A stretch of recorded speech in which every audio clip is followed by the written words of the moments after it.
পৃথিবীর গভীরে লুকিয়ে আছে এক সুবিশাল সমুদ্র। কয়েকজন গবেষক দাবি করেছেন ভূপৃষ্ঠের নিচে এক বিপুল পানি ভাণ্ডার রয়েছে।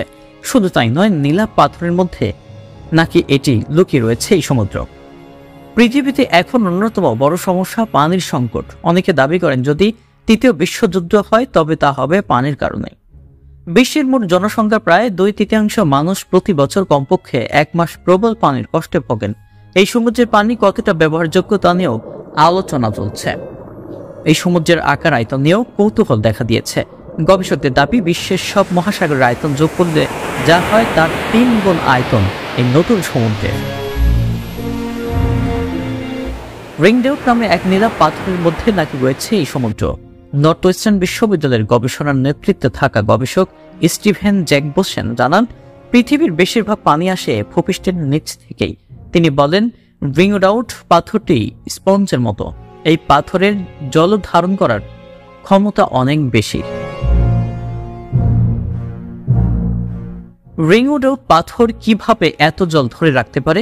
বিজ্ঞানীদের কথায় এই পাথরের গঠন খুবই অদ্ভুত। পাথরের যে কেলা শাখার গঠন রয়েছে তার মধ্যেই লুকিয়ে রয়েছে পানি ধারণ ক্ষমতার রহস্য। কেলা শাখার গঠন হলো পাথরের পরমাণু বিন্যাস। এই বিন্যাসই হাইড্রোজেনকে আকর্ষণ করে, যার ফলে অতিরিক্ত পানি ধরে রাখতে পারে রিংডেউট পাথর। গবেষকেরা কিভাবে এই পানির রাশির সন্ধান পেলেন? জানা গিয়েছে এই গবেষণায় মোট 2000টি সিসমোগ্রাফ ব্যবহার করেছিলেন বিজ্ঞানীরা। গোটা আমেরিকা জুড়ে এইসব সিসমোগ্রাফ ব্যবহার করা হয়েছে।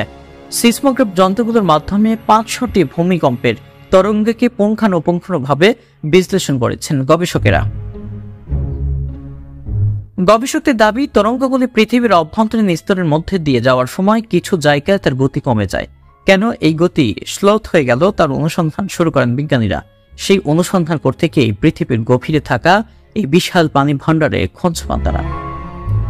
নর্থ ওয়েস্টার্ন বিশ্ববিদ্যালয়ের বিজ্ঞানীদের দাবি, যে নতুন জলরাশির খোঁজ মিলেছে তা যদি কোনোভাবে ভূপৃষ্ঠের উপরে উঠে আসে তবে পুরো বিশ্ব ভেসে যাবে।